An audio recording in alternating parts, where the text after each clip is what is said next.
Hello बच्चों, मैं BSc third year का कॉम्प्लेक्स एनालिसिस पढ़ा रहा हूँ। एक यूनिट हो गया आप लोगों का, ठीक है। अब मैं सेकेंड यूनिट ना पढ़ा करके थर्ड यूनिट पढ़ा रहा हूँ, ठीक है। उस थर्ड के बाद फोर्थ, उसके बाद सेकेंड में पढ़ाऊँगा, ठीक। ये पेपर पूरा ख़त्म होगा। कॉम्प्लेक्स एनालिसिस सेकेंड पेपर है आप लोगों का। एक यूनिट हो चुका है। बुक के हेल्प से और सब क्वेश्चंस जिस टाइप का मैंने कराया है आप लोग करते रहिए। ऑफलाइन क्लास में आएंगे तो और डाउट क्लियर हो जाएगा। डाउट क्लास भी चलेगा एक संडे जिन बच्चों का छूट रहा है, कई वजह हो सकता है, उसके पास मोबाइल नहीं है, एंड्रॉयड फ़ोन नहीं है, तो इस वजह से, या नेट पैक नहीं भरवा पा रहा है, पैसे की प्रॉब्लम है इस वजह से, या नेट काम नहीं कर रहा है इस वजह से। जिसको प्रॉब्लम होगा उसका प्रॉब्लम दूर हो जाएगा। जो ही ऑफलाइन क्लासेस चलेगी आप लोगों को पढ़ा दिया जाएगा, कोई प्रॉब्लम नहीं होगा मेरे सब्जेक्ट में, ठीक है। और विधिवत पढ़ाया जाएगा, ओके। तो मैं आइए थर्ड यूनिट पढ़ाने जा रहा हूँ, कॉम्प्लेक्स इंटीग्रेशन। देखो बहुत सारे आप इंटीग्रेशन किए हो, डेफिनेट इंटीग्रल किए हो, ठीक है। इंटीग्रल का क्या इम्पॉर्टेंस है, बहुत इम्पॉर्टेंस है, जिसके हेल्प से आप किसी रीजन का एरिया निकालते हो, किसी कर्व का आर्क लेंथ निकालते हो। बाउंडेड रीजन यदि वो रिवॉल्व कर रहा है किसी लाइन के about, X axis Y axis या किसी अदर लाइन के अबाउट, तो उसकी वॉल्यूम सरफेस आप इंटीग्रल के हेल्प से निकालते हो। बहुत सारे इंटीग्रल का एप्लीकेशन है, ठीक है। आपने पिछले क्लासेस में जैसे second year, first year, twelfth में इंटीग्रल पढ़ी है। इंटीग्रल बहुत ब्रॉड चीज़ें है, डिफ्रेंशिएशन तो बहुत सीमित है, ठीक है। कुछ उसकी प्रोसेस है, फार्मूला है, ठीक है। आप डिफ्रेंशिएशन कर लेते हो। कोई भी बच्चा कर सकता है कि हमको डिफ्रेंशिएशन आता है, डिफ्रेंशिएशन पर आप कमांड कर सकते। इंटीग्रल बहुत ब्रॉड चीज़ें हैं, ठीक है। कुछ नया चीज़, जैसे आप सेकेंड ईयर में आए, लाप्लास ट्रांसफार्म पढ़े, तो बहुत सारे डिफरेंट इंटीग्रल जिसकी लिमिट 0 to इन्फिनिटी है, तो उसके हेल्प से बहुत सारे इंटीग्रल आपने इजीली सॉल्व किया, जो दूसरे मेथड से नहीं होगा, या दूसरे मेथड से होगा तो बहुत ब्रॉड होगा, बहुत डिफ़िकल्ट होगा। तो लाप्लास ट्रांसफॉर्मेशन के हेल्प से आपने इंटीग्रल किया। उसी तरह से जैसे आप लोग जैसे गामा बीटा फंक्शन पढ़े, गामा बीटा फंक्शन के हेल्प से आपने बहुत सारे डिफरेंट इंटीग्रल का वैल्यू इवेलुएट किए। तो इंटीग्रल करने के लिए जैसे कॉम्प्लेक्स इंटीग्रेशन, यहाँ भी आपको कुछ नया चीज़ें मिलेगी जिसके हेल्प से इंटीग्रल आप कर सकते हैं। इंटीग्रल ब्रॉड, जैसे मैं आपसे बोलूं कि ये इंटीग्रल है sin 2x बाई, मान लीजिए 0 to 1 है, या 0 to π/2 करना है, x + 2 x - 1। तो ये इंटीग्रल करना आपके बस का। ये पिछले जितने मेथड आप पढ़े हो, जितने तरीके पढ़े हो, उससे इंटीग्रल करना आपके लिए मुश्किल नहीं, नामुमकिन की तरह लग रहा है। तो आप कॉम्प्लेक्स इंटीग्रेशन में ऐसे बहुत सारे पढ़ोगे, इस तरह के इंटीग्रल आप इजीली कर लोगे। इसकी वैल्यू क्या होनी चाहिए, ठीक है।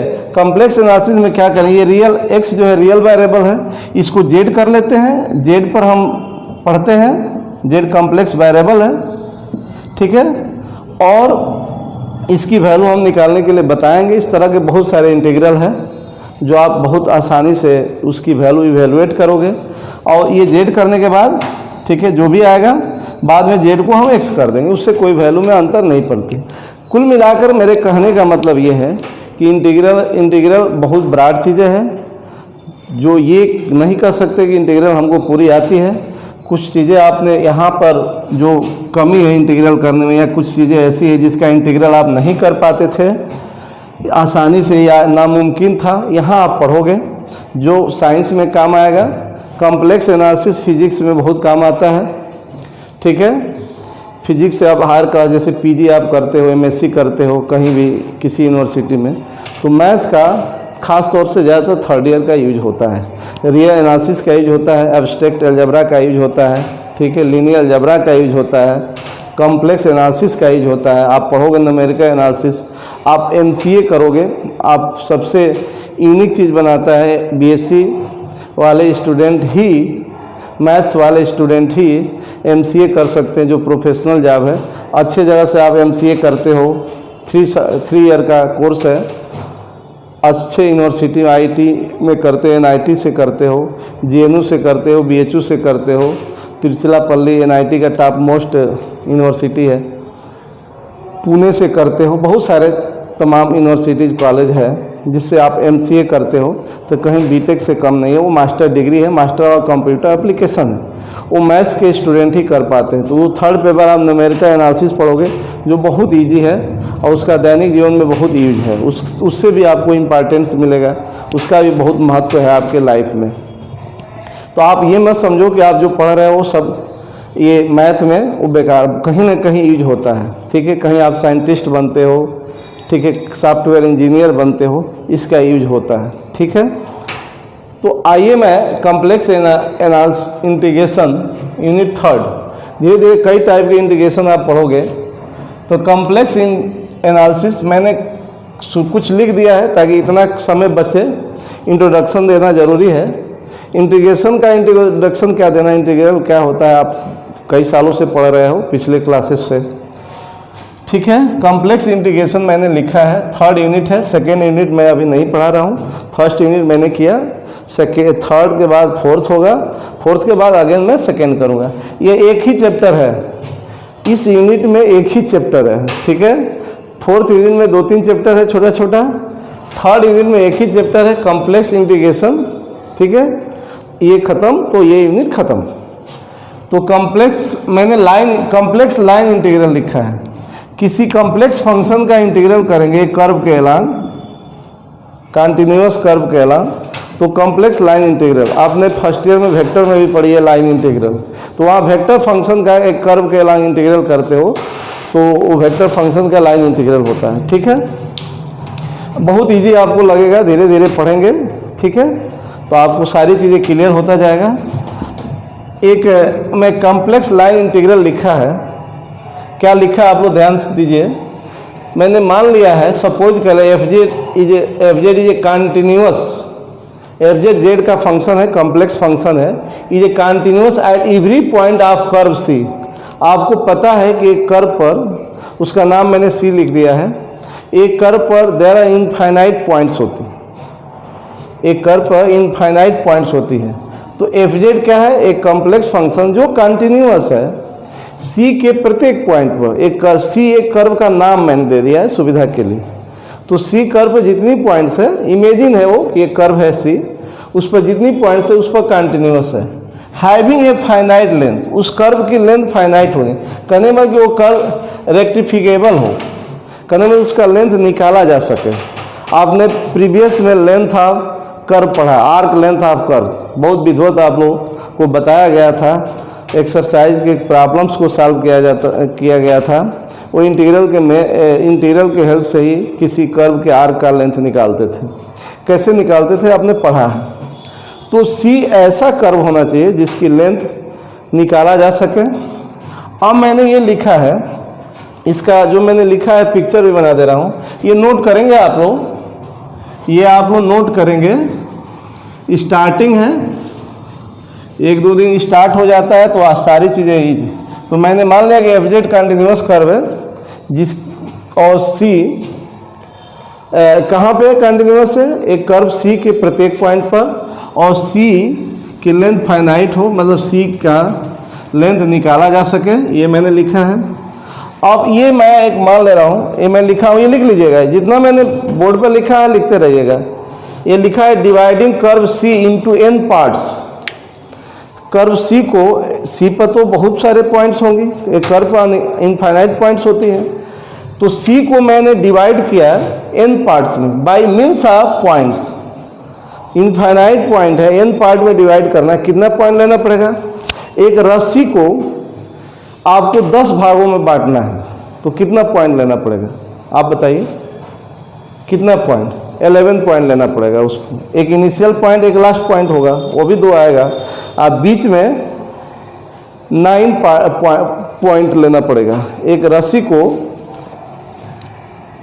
10 पार्ट्स में डिवाइड करना है, बांटना है, 10 टुकड़ा करना है, तो एक लास्ट इंड हो गया, एक इनिशियल इंड हो गया, और बीच में आपको 9 इंड लेना है। 9 मतलब 9 जगह उसको काटना पड़ेगा, तब वो उसका 10 पार्ट होगा, ठीक है। उसी तरह से एक सी कर्व को n पार्ट में डिवाइड करना है तो कितने पॉइंट्स लेना पड़ेगा, Z0, Z1, Z2, बीच में मैं ZK -1, ZK n so on Zn, Z0 से Zn तक है, कितने पॉइंट, n+1 पॉइंट है। ए Z0 को इनिशियल पॉइंट को A मान लिया हूँ, लास्ट पॉइंट Zn है B मान लिया। जो मैंने लिखा है उसको मैं बना रहा हूँ, ये लिख लिए होंगे एक कर्व को।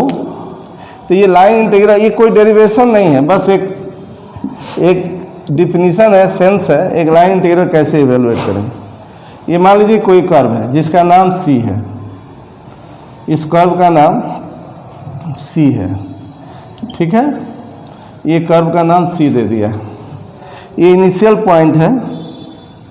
इसको, ये कर्व है जिस पर FZ एनालिटिक है, तो FZ का C के अलांग इंटीग्रल लाइन इंटीग्रल कहलाएगा। FZ कॉम्प्लेक्स फंक्शन है, तो Z0 ये A पॉइंट, Z1 मैं n भागों n पार्ट में इस कर्व C को बांट रहा हूँ तो n+1 पॉइंट लेंगे। इनिशियल पॉइंट Z0 को A भी ले लिया हूँ, n सो ऑन, इसी पर n सो ऑन कर दे रहा हूँ।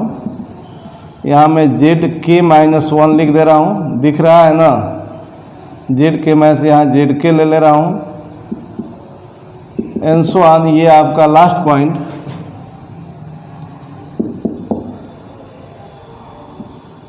Zn। अब देखो Z0 और Z1 के बीच में इनफाइनाइट पॉइंट होगी। मैंने n पार्ट में लिखा है कि इस कर्व C को n पार्ट में डिवाइड करते हैं bye means of points Z0, Z1, Z2 and so on, ZK -1, हाँ ZK,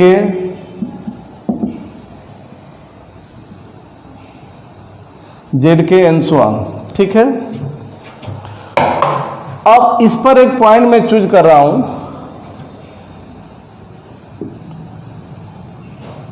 ठीक है, इक्जाई के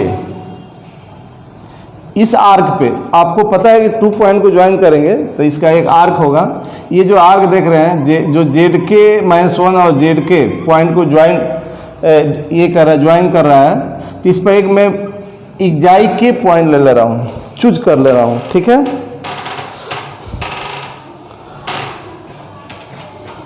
चूजिंग ए पॉइंट, ये लिखते रहे, कुछ है नहीं, बस एक इंट्रोडक्शन में दे रहा हूँ, इससे कुछ होने वाला नहीं है। क्वेश्चन तो आपको मैं बताऊंगा तो आ जाएगा। चूजिंग ए पॉइंट इक्जाई के on arc joining points ZK -1 and ZK, ठीक है। देन नोट करते रहिए, ये पिक्चर बना लीजिएगा।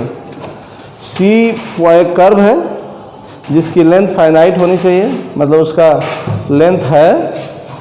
C कर्व को n पार्ट्स में मैंने डिवाइड किया है, तो n पार्ट्स में डिवाइड करने के लिए n+1 पॉइंट लेना पड़ेगा उस पर, एक इनिशियल एक लास्ट, ये 2, और बीच में n-1, ये क्या नाम है, n-1 पॉइंट्स लेना पड़ेगा, ठीक है। तो ये मैं ले लिया हूँ, एक पॉइंट मैं इस आर्क पर लिया हूँ, ZK -1 और ZK को जो ज्वाइन कर रहा है उस पर मैं एक पॉइंट इक्जाई के ले लिया है, ठीक है। अब ZK -1 और ZK के बीच इनफाइनाइट पॉइंट्स होंगी, जो इस कर्व पर लाइज होगी। तो ये कर्व इस FZ का, देन FZ का लाइन इंटीग्रल अलोंग C, इसको ऐसे भी लिख सकते हैं, Z = A to B, Z = C के अलोंग इंटीग्रल FZ का, या इनिशियल क्या है पॉइंट A और लास्ट पॉइंट B है, तो इसको Z = A to B भी लिख सकते हैं। यह इंटीग्रल किससे दिया जाएगा, ये पिक्चर बना लिए होंगे आप लोग, ठीक है। तो ये A to B, Z = A to B FZ का इंटीग्रल इससे दिया जाएगा, मतलब इंटीग्रल नहीं करना पड़ेगा, इस इंटीग्रल की वैल्यू निकालने के लिए लिखा जाएगा = समेशन R = 1 to n, या इक्जाई के लिए थे क्या, तो k equal to 1 to n f xi k और जेड के माइनस जेड के माइनस 1, मतलब ये आपको दिया रहेगा ये,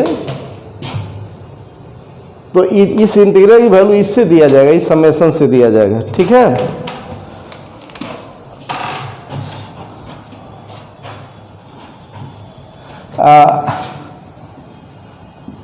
ये जो लिख रहा हूं एन एवोल्यूशन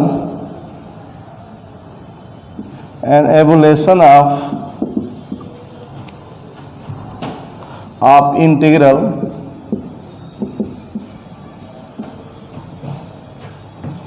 बाय सच मेथड। आप लोग घबराएंगे नहीं, बातें बहुत आसानी से सब कुछ आ जाएगा। Is also called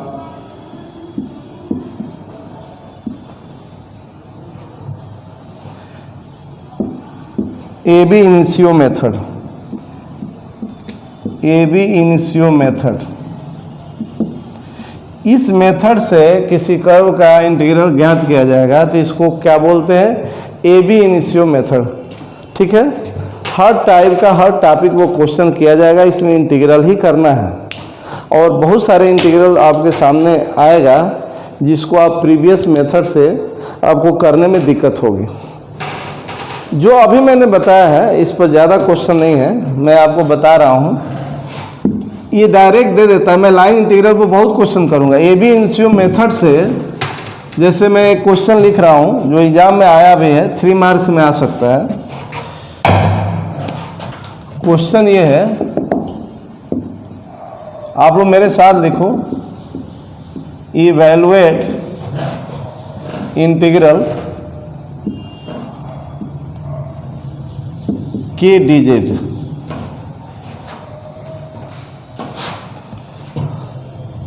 by AB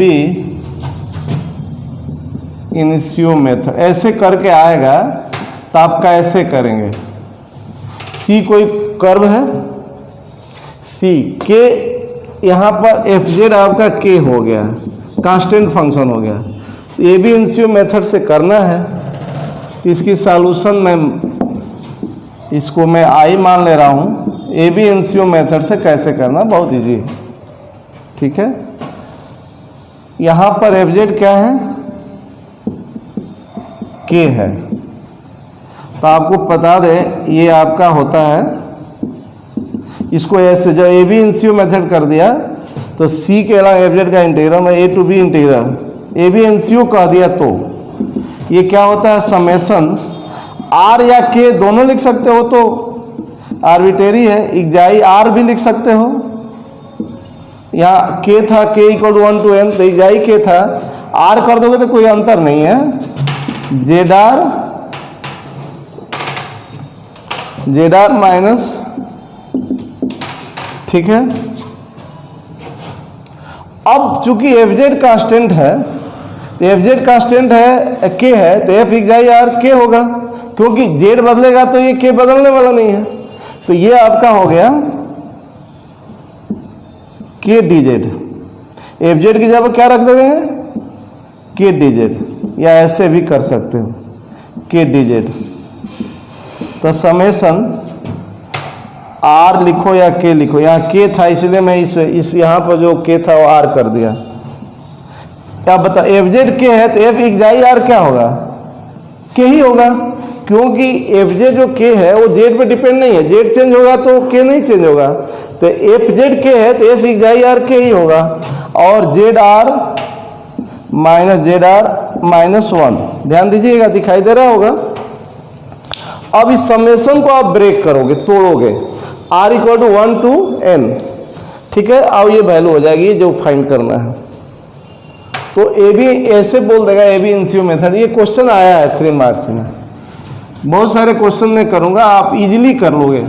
मैं बता रहा हूँ थर्ड ईयर का मैथमेटिक्स सेकेंड ईयर और फर्स्ट ईयर से इजी है, और उसका सिलेबस भी कम है, और विशेष रूप से आपको पढ़ाया जाता है थर्ड ईयर।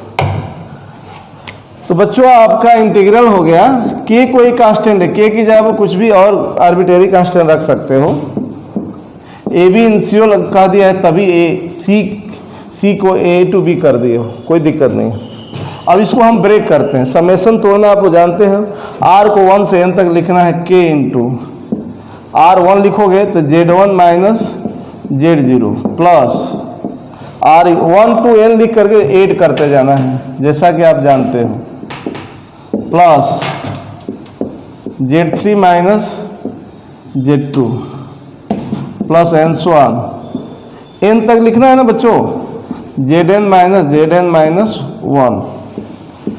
अब आप लोग देख लीजिए इस समेशन पर डिपेंड, ये देख रहे हो Z1 प्लस है यहाँ Z1 माइनस कैंसिल हो रहा है, Z2 यहाँ प्लस है यहाँ माइनस, इस तरह से अगला वाले टर्म में ये Z3 कैंसिल होगा, क्या बचेगा आप समझ सकते हो।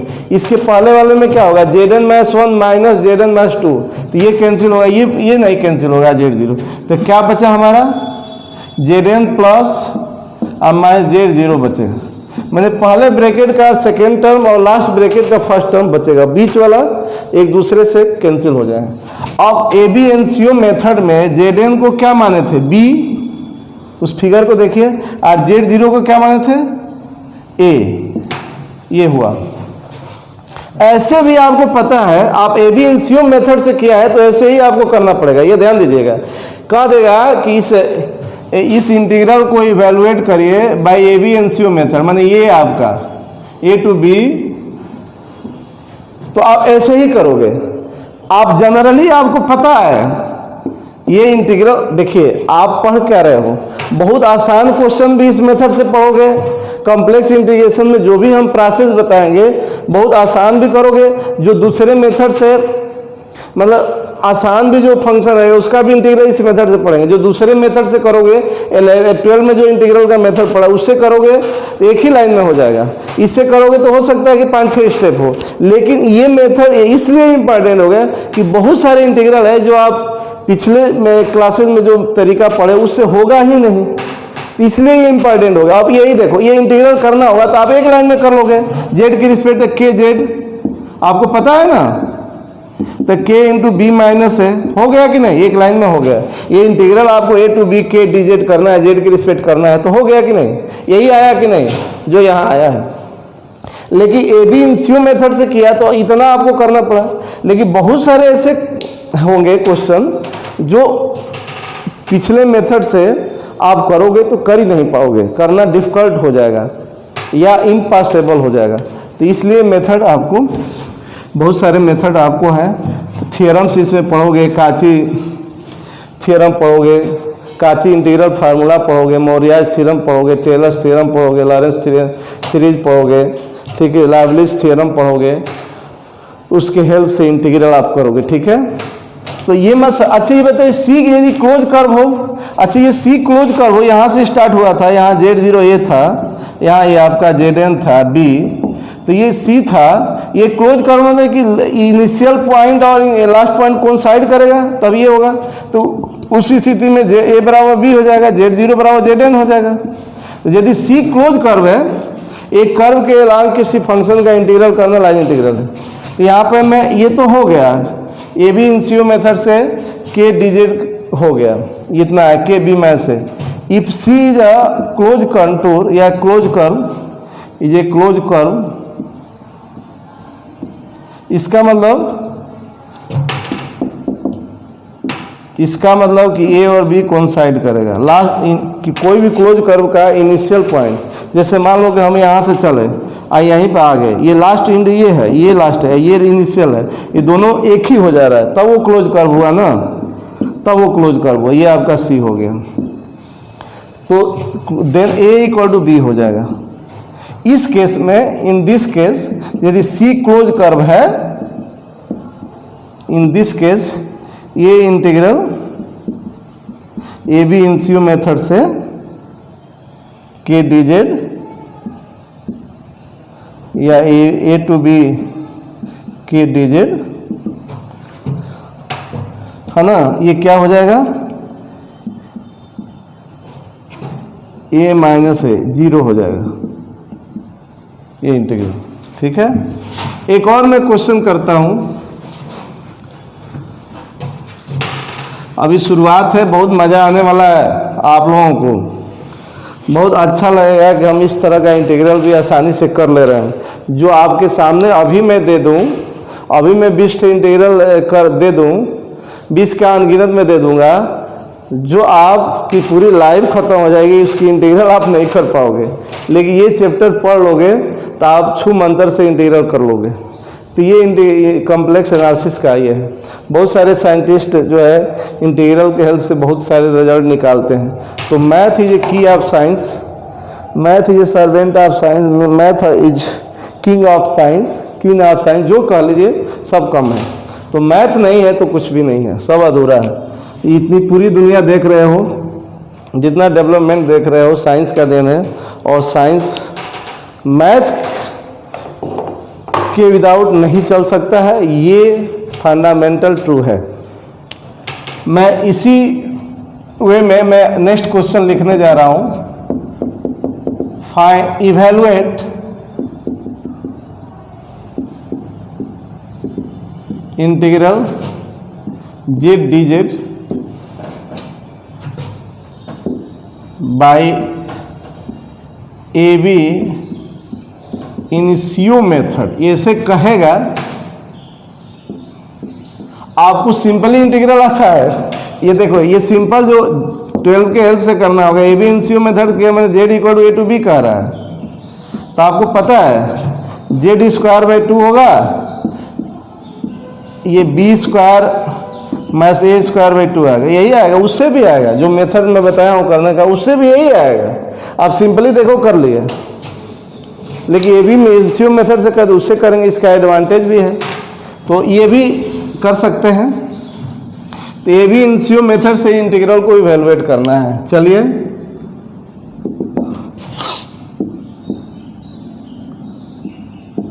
यहाँ जेड एफ जेड आपका के है, इसको ना हो तो आई मान ले रहा हूं।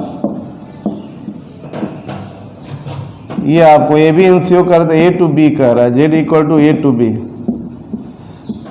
तो यहाँ पे एफ जेड क्या है हम लोगों का, वेरिएबल है, जेड पर डिपेंड है। जेड चेंज होगा तो ये चेंज होगा, F Z proportional to Z है, डायरेक्टली प्रोपोर्शनल टू जेड है एफ जेड। तो ये क्या हो गया,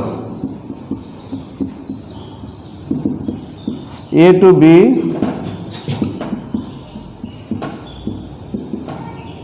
summation R equal to 1 to n, या के इक्वल टू 1 to n लिख सकते हो।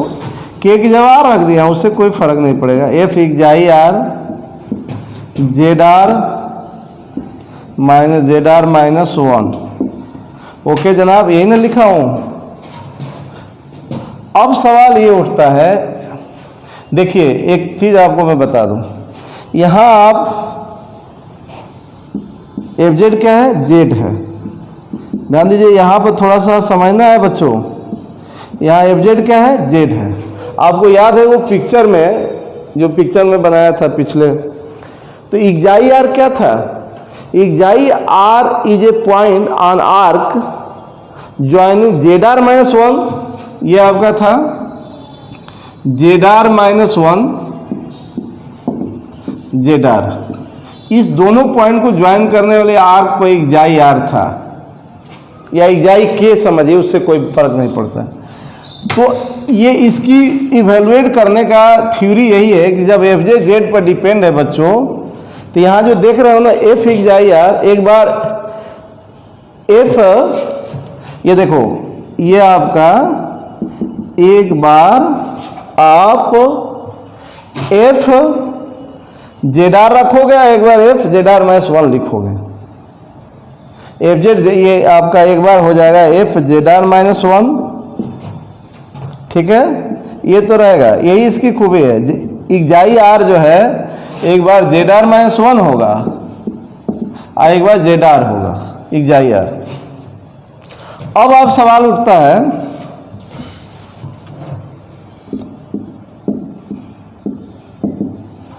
ये आपका समेशन एफ जेड क्या था, Z, F Z R minus one क्या, एफ जेड क्या था बच्चों, जेड, तो ये जेड आर माइनस वन क्या होगा, जेड आर माइनस वन होगा। आइए जेड आर, ठीक है, एक इक्वेशन लिख लीजिए। एक बार अगेन ये सी के अलोंग इंटीग्रल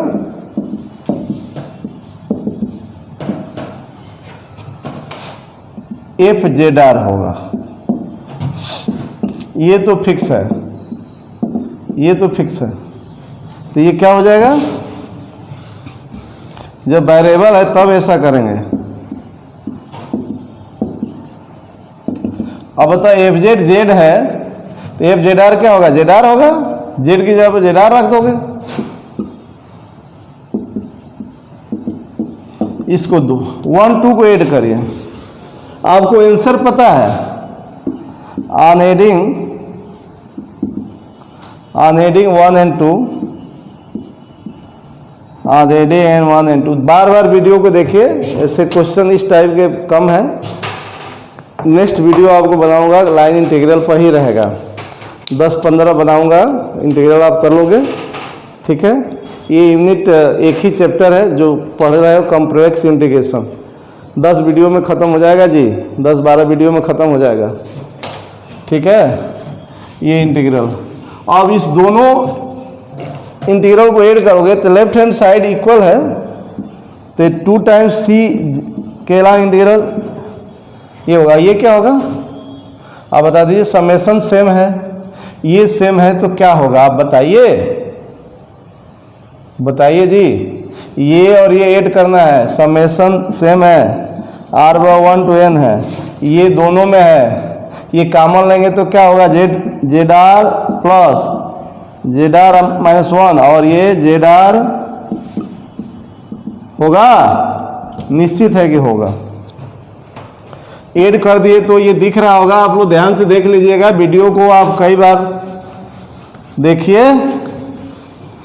अब बताओ 2 time integral of Z along C, ये हम लोगों का हो गया। अभी समेशन तोड़ना बाकी है, Z R square minus Z R minus 1 square. अब समेशन तोड़ लीजिए, आप लोगों को तो आंसर में पहले ही बता दिया था। अब तो जेड इक्वल टू 1 लिखो, तो Z 1 square minus Z 0 square plus Z R equal to 2 रखोगे तो Z 2 square minus Z 1 square plus Z 3 square minus Z 2 square, okay, and so on Z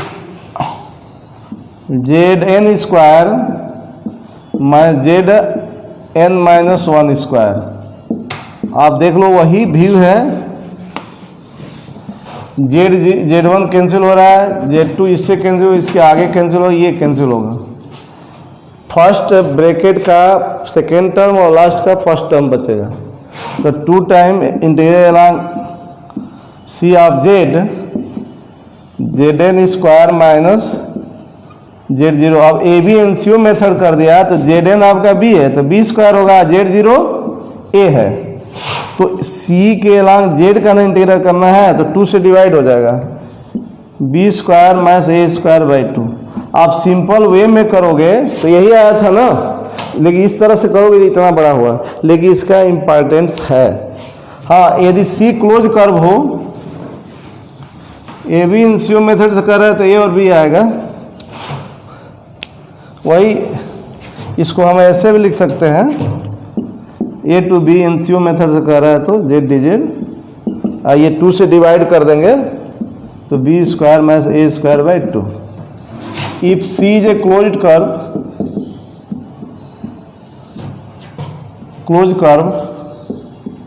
if C is a close curve, then A equal to B होगा, A और B initial और last point कौन side होगा, देन ए equal to बी, तब क्या होगा, ये इंटीग्रल क्या हो जाएगा, यदि क्लोज कर्व हो, क्लोज कर्व नहीं है तो ए और बी कौन साइड नहीं होगा, तो B square minus B square by 2, तब ये 0 हो जाएगा। क्लोज कर्व हो तो ये तो मैं एक्स्ट्रा कंडीशन ले लिया कि सी के यदि क्लोज कर्व हो तो ये 0, ये इंटीग्रल सी के अलॉन्ग जेड का 0 हो जाएगा। ये क्वेश्चन में नहीं था, ये मैंने एक्स्ट्रा कंडीशन लिया है। तो हम समझते हैं कि आज के लिए इतना ही आपके लिए काफ़ी होगा। वीडियो को बार बार वॉच करते रहिए, देखते रहिए, रिवाइज करते रहिए। कोर्स की चिंता मत करिए, मैं हूँ ना, तो कोर्स आपका ख़त्म होगा ही। मुझे 4 मंथ का भी टाइम मिल जाएगा तो कोर्स ख़त्म होगा। ऐसे आप लोगों का कोर्स धीरे धीरे चल रहा है एकदम। अब दौड़ने लगेगा, दौड़ रहा है, ठीक है। हमको मिले या ना मिले आपका काम हो जाएगा। हमको कुछ इससे फ़ायदा हो ना हो, आपको मैं पढ़ा दूंगा। ओके, आप लोग रिवाइज करते रहिए, सब्सक्राइब करिए, लाइक करिए, शेयर करिए या मत करिए, आप पढ़ाई करिए, ठीक है। धन्यवाद।